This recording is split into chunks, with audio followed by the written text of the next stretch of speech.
सोचिए,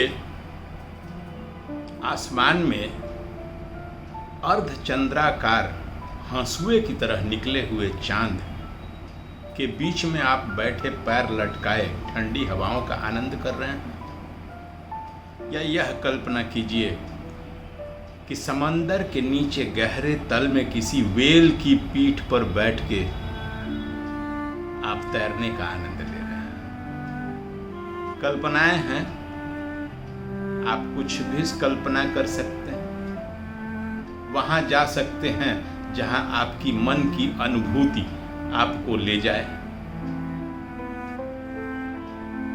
अप्रतिम संसार है कल्पनाओं का, और यह शक्ति आपके अंदर है कि आप क्या कल्पना कर सकते हैं। अजीब दिमागी सिम्युलेटर है ये कल्पना, और यह शक्ति ब्रह्मांड ने, ईश्वर ने आपको दी है। धन्यवाद तो बनता है।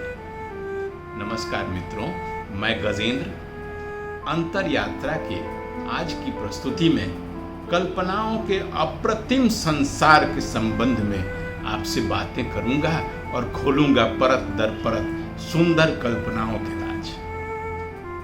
तो चलते हैं कल्पनाओं के अप्रतिम संसार में। एक ऐसी शक्ति होती है कल्पनाएं जो पहले से ही उन घटनाओं, परिस्थितियों का अनुभव करा देती हैं जिनके बारे में हमारे मन में विचार उठते हैं। कैसी दिमागी सिमुलेटर है ये कि आप कुछ भी कल्पना कर सकते हैं। किसी चमकीले आसमान के सितारे पर बैठी ठंडी हवाओं का आनंद आप महसूस कर सकते हैं। आप जहां, जब, जैसा चाहें वैसा। है ना गजब की शक्ति मिली हुई हमारे अंदर। यह माइंड की क्रिएटिव फैकल्टी है मित्रों। इसकी बुनियाद और उपयोग को समझते हैं। यह जानना अधिक महत्वपूर्ण है, क्योंकि ज्ञान तो हमें वो बताता है ना जो वास्तव में है, लेकिन कल्पना तो हमें वो सिखाता है जो हम कर सकते हैं और जो वो हो सकता है।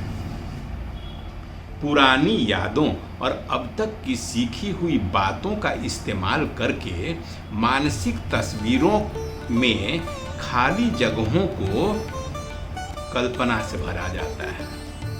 इसे ही टॉप डाउन प्रोसेसिंग कहते हैं। हमारे दिमाग में हिपोकैम्पस का हिस्सा पुराने एक्सपीरियंस को रिकॉर्ड करके रखता है, और प्री फ्रंटल कॉर्टेक्स का हिस्सा आगे की योजना बनाने या तार्किक दर्शन करने में हमारी मदद करता है। असल में दिमाग के काम करने के तरीके से ही नए विचार और सिद्धांत बनाने की रचनात्मक प्रक्रिया को कल्पना कहते हैं। यह एक ऐसी क्षमता है जो हमें किसी भी विचार का पहले से ही अनुभव करने की शक्ति देती है। कल्पना की कोई सीमा नहीं होती, ना समय की, ना स्थान की, और ना किसी लोक की।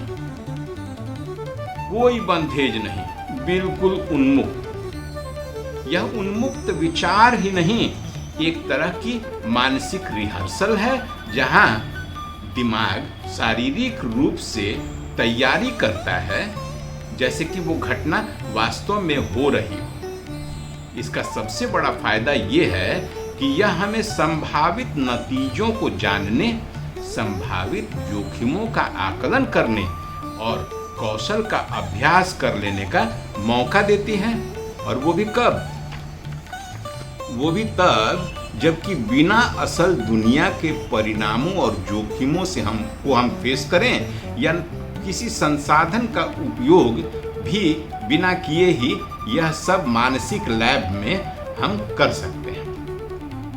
इस तरह यह एक निष्क्रिय मानसिक गतिविधि को एक सक्रिय उपयोगी उपकरण में बदल देती है, जिससे हम कौशल भी सीखते हैं और प्रोजेक्ट इम्प्लीमेंटेशन के रास्ते में आने वाली संभावित चैलेंजेस के लिए पूर्व तैयारी भी कर लेते हैं, यानी जीवन के लिए यह एक आंतरिक सुरक्षित प्रयोगशाला की तरह काम करती है। नियमित क्रिएटिव विजुअलाइजेशन से मस्तिष्क के प्लास्टिसिटी का विकास होता है, जिससे कि आपका सेल्फ कॉन्फिडेंस भी बढ़ता है और लक्ष्य के प्रति आपकी स्पष्टता भी बहुत ही क्लियर हो जाती है। नहीं, यह कोरी कल्पना या पलायनवाद न समझी जाए इसको। यह एक शक्तिशाली उपकरण है जो वास्तविकता को घटित होने से पहले ही आकार देने में मदद करती है।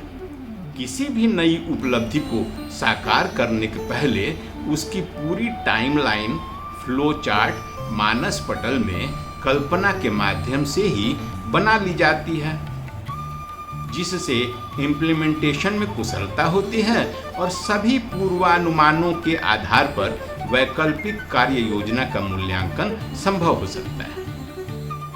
पक्षियों के आसमान में उड़ता देख हवाई जहाज की परिकल्पना कर लेना या अंधकार से घबराकर इसे दूर भगाने के लिए बल्ब की कल्पना कर लेना विश्व के सफलतम कल्पनाकारों की सफलतम कल्पनाएं ही तो रही हैं।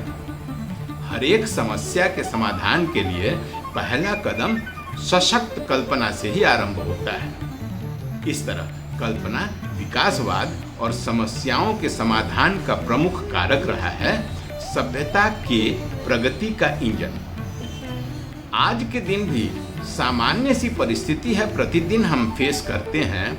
यदि अमुक स्थान से किसी अमुक स्थान पे जाना हो, 2-3 रास्ते होते हैं, लेकिन कल्पना में हम समझ जाते हैं कि कौन सा रास्ता अच्छा है, किधर रोड खाली मिलेगा, कम ट्रैफिक मिलेगा, और इस तरह से रास्ते में आने वाली समस्याओं का कल्पना करके हम उचित मार्ग ढूंढ लेते हैं। तो कल्पना को कोरी कहना तो मुश्किल है।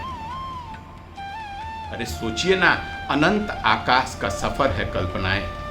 यदि ये न होती तो न टैगोर की कविताएं होती, न दा विंसी की पेंटिंग जिसमें मोनालिसा की मुस्कुराहट भी न दिखती, ना ही फैंटेसी प्लेज होती। सोचिए ना, सिनेमा नहीं होता, न फैंटम होता, न परियां, न टाइटैनिक, न कैप्टन अमेरिका, न ट्रांसफार्मर्स, न स्टार वार्स, और ना ही होता आषाढ़ का वो एक दिन जिसमें यक्ष ने बादलों के माध्यम से यक्षिणी को भेजा था प्रेम का संदेश। न साधना होती, न ब्रह्म प्रकाश, ना ही होता 7 चक्रों की ऊर्जा का कोई कंसेप्ट, न ब्रह्मांड की ऊर्जा और ना ही ब्रह्म ज्ञान। कितनी नीरस हो जाती न जिंदगी यदि यह न होता कल्पनाओं का अद्भुत नवरंगी क्षितिज। लौट आइए, अंतर यात्रा से मैं बोल रहा हूं, आपको फिर से अपने अंदर झांकने के लिए उत्प्रेरित करने आया हूं। कल्पनाओं का अप्रतिम संसार, कहां कहां नहीं जा सकते हैं आप। जुटे रहिए, मिलते रहिए। आज के लिए इतना ही काफ़ी है। अपनी अगली प्रस्तुति में हम फिर आपके अंदर की एक नई शक्ति के साथ आएंगे। तब तक के लिए नमस्कार।